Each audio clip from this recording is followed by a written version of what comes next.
Oh, this is the guy's face? What's going on, guys? Alex here with another video. Happy New Year, Happy New Year, Happy New Year. Check your bank accounts. Check your bank accounts. There might be a little surprise for you guys there. Shout outs to the government. We do a lot of shout outs on this channel. Just trying, New Year resolutions, putting my face out there for you guys, doing a little more interaction content. Talk about cards, etc, etc. So more discussions for you guys coming right up. We're gonna do dual discussion with different type of people in my community, as in the Yugioh community, and just give it our point of views. And probably doing this maybe every Friday, talk about the meta, what's going on, what hand traps, what was different in our locals, etc, etc, remote duels, all that stuff. So that's a little intro that we're gonna work on. It's gonna be more interactive. I'm trying to pump at least 2 to 3 videos a week. I'm not gonna pump a video daily. It's not realistic with all of the stuff I got going on in my life, family, work, school, etc. Just don't have the time, honestly. And I think I can promise you guys 3 videos a week. I know 2. I'm gonna try to go for 3 videos a week. That's gonna be including market watches, discussions, gameplay. I can probably do 2 to 3 different ones a week, just because it's gameplay and it's recorded. I might have to do audio over it. It's something that we're gonna work on as well, and we're gonna let this channel grow, and we're just gonna go up and get better at the game. That's pretty much the goal for this. Just get better, talk about cards, and whenever you guys comment down anything, any ideas you want us to try, etc, etc, that's the point of this. Just to get better every day as a person in a game. So today I have you guys my top 5 worst investments of 2020. I thought it would be a good introduction to my face and kind of interact and play around with the computer a little bit, show cards up here, thumbnail down here, etc, etc. So before we get started, remember, like, comment, subscribe, just to help your boy out, right? Get a little better at YouTubing and everything else you want to do that for. So I do have 2 honorable mentions. The first one is gonna be Ice Dragon Prison. If you don't know what Ice Dragon Prison does, Ice Dragon Prison says target 1 monster in your opponent's graveyard, special summon it to your side of the field in defense, but its effects negated. Then you can banish 1 monster from both players' field with the same type of the other one. You can only activate once per turn. Why is this card why I didn't invest on this card? It was more investing. Why I didn't invest on the card instead of actually thinking about it? First, it was a trap. I had this conception that traps they're too slow for the game. But since we're transitioning into a mid-range control meta, traps are gonna start seeing more and more value. They're gonna go higher and higher in price. A good example of that also is Gravedigger Trap Hole and Warning Point. I believe Warning Point. Those traps are gonna go up in price because those are good traps. Negate, burn for 2k. 2k, it's a lot of damage in the Yu-Gi-Oh game. So why did I invest on this? Because I didn't think it was gonna be that good. Okay, I'm like, okay, it's a monster reborn. You banish, but you have to banish both. I wasn't thinking late grind game. This card becomes better and better as turn goes on. Turn 1 and 2 is not good, but once you get turn 3, 4, 5, that's where this card really shines. And I just didn't invest on it. Right now the card's almost $40, and looking back at it when it was like $10, I'm like, nah. So there's that. Another honorable mention, I guess we could say, or dishonorable, whichever you guys want to do, is gonna be Emancipator Friends. Why? I invested 3 playsets on this. When I invest usually 3 playsets to 10 playsets. So the more into the card I'm in, I'll put more to the side, but the less I'm into it, it'll be 9. So I just did 3 playsets, 9 copies. Reason being, because it was a secret rare and it was 75 cents, honestly, and I wasn't expecting to flip this anytime. Right now it's $2. Yes, there's a profit there, but it's not enough profit for me to be like, oh my god, it was top investment. It's more like a down. Once Mega Thing comes out, this card's gonna be pennies for the secret rare, and I'm gonna keep picking it up, because if something is that cheap for a secret rare, it could go up in the next few years. In order for this card to go up over time, or to get hype, would be Emancipators to get another XYZ. I mean, a Synchro, or a Link. If they get a Link that says Omni Negate, this card's gonna go up. So that's just that. It was just a bad. It's a bad investment, honestly. For 2020 year, it's a bad investment. So, but let's get started with a top 5. Honestly, top 5. It's gonna be Cross Sheep, honestly. Cross Sheep being a rare, these cards were almost like $10 a piece. They were like $7.99, I believe, at one point. I started picking them up when they were like 3s, 4s, 5s.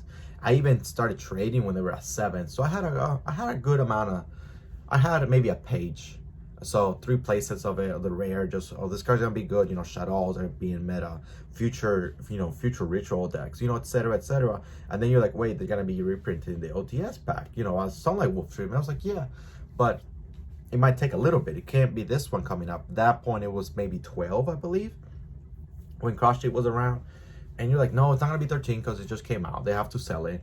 And then it's not gonna be 14. It might be 14. So I have time till then to flip this. Hopefully the card by then was $10. But in our surprise, it became Dual Overload or whatever the set that came first. So bad investment. Cards dirt cheap now, and you know, something that happens in the market. You don't have to take your wins with your losses. So that's what we're doing this video. So that's my top 5 worst investment of the year, honestly. Let's go to number 4. Number 4 is gonna be the Plunder Patrols. A lot of people were hyping this. I was hyping it. My friends were hyping it. We're like, Plunder Patrol, it's a pirate ship. It's animated. People like pirates. It's synergy with toads, etc., etc. Water deck, you know, Fiend. It had everything right for it, except that the synchros and the XYCs are not that good overall. Don't get me wrong, I'm still holding my copies. But as in right now, dude, Plunder Patrol it was wasted money that could have gone for something else. Especially, I'm not a person that picks up deck cores. I really don't pick up deck cores. I pick up bits and pieces. So for me to actually like sit down and get 3 deck cores for this deck, it's a little harsh, and it's not a good investment. I mean, it might get support 2021 this year, then you know this card may go up, then it'll transition that way. But until now, but as in this year, it's not. You know, I don't see it happening the way the meta is. No, I don't see this deck coming up. It's another failed deck, just like Marinsa's was, and you know we're still sitting on the Marinsa's boat. Get it? Because they're water and etc. etc. Pun. So let's go to the next one. It's gonna be Attic Nesters, another deck core that I invested, and it did not turn up good at all. It was cute anime, but the effects became weaker / better in some of them, and the fact that they had a lot of secret rares, you thought, okay, a lot of secret rares. This card's gonna be good, because you know you think like, okay, secret rares are gonna be a great card. Not all of them, of course, but they're gonna be some value. But right now the cards are like dirt cheap. They're like less than $5 for the secret rares, and it might be good in 2021 if they get a little support here and there. They are a cyber, so with Firewall possibly coming back to one with the errata, then you might start seeing a little hype with them, just pitching. But that's a long shot, and you're gonna wait for Firewall to do that for you. It's not that good anymore. So really bad. So let's go to number 2, because you know this is where it actually hurts a lot. Link Cross. A lot of people, a lot of stores were invested on Link Cross. I personally had 18 copies of Link Cross, just sitting there and ready, you know, okay, ban list, they're gonna hit such and such. Link Cross is gonna still stay around, you know, pick them up at 10s. I picked some of them at 7. I'm like, yeah, right now they're still, you know, $15. You know, keep him. Wait until this card explodes. It's gonna be a $30 card. Great investment value. It's a one-off. They're not gonna hit it. They're gonna put it at 1. Card's gonna go back to 20. Let's get this money. And they banned it. And yep, Link Cross currently it's like, I don't know, less than $3, and something that you got to play with the market when you're getting into investments and stuff in the Yu-Gi-Oh. I mean, in anything really. If you invest in anything in the world, it's one of those things. Yeah. So I right now have 18 copies of Link Cross that I can't use at all. So what am I doing with them? I'm holding on to them because I pay, you know, between $7 and $10 for each. So yeah, I'm gonna hold on to them because this card's gonna come back one day. It might not be this year or next ban list, but it's gonna come back one day. And yeah, it's just, yeah, it's, you got to take your wins with your losses, and this is a losing video. So, but you think that was bad? That's not bad. The worst investment I made, it was 2 weeks before Dual Overload. It was Zombie World. Zombie World had a price point when it was the only foil version from Legendary Collection, Joey's World, I believe. It was the only version that was Ultra, and or Yugioh's World, one of the two, one of the Legendary Collections, and it was an Ultra, and it was the highest rarity. And zombies were starting to get a little hype with the structure deck, and I don't know if it's Doom King, I think. So they were getting hype, and Ghost and Match, and zombies were kind of coming in slowly, taking a little bit of a, not in the competitive side, but more into the local side. And some competitive, like they were sneaking in, not top 32, but we'll say top 50s. They were, bubbling. So zombie were being the highest rarity in the Ultra. I was like, hey, let's check them out. And pretty much they were between $10 to $18 a piece, and I was like, this is not gonna get reprinted anywhere. No one's paying attention to this card. This card is good, highest rarity, no one's talking about it. I'm gonna invest on it. So I went in and I bought 9 copies.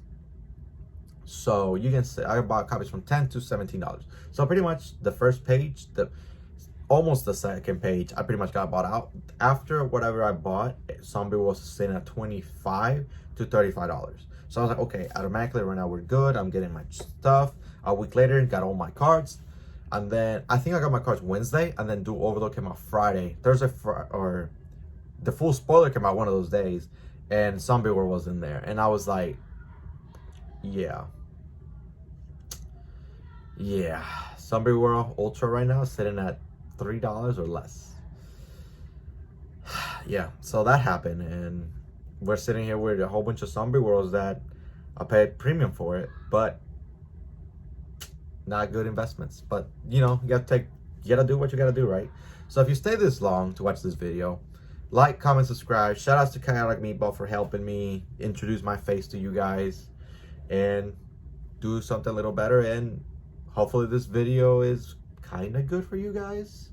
This editing skills, that not good at all. So thank you all for watching, and Merry Christmas. Happy New Year. Bye.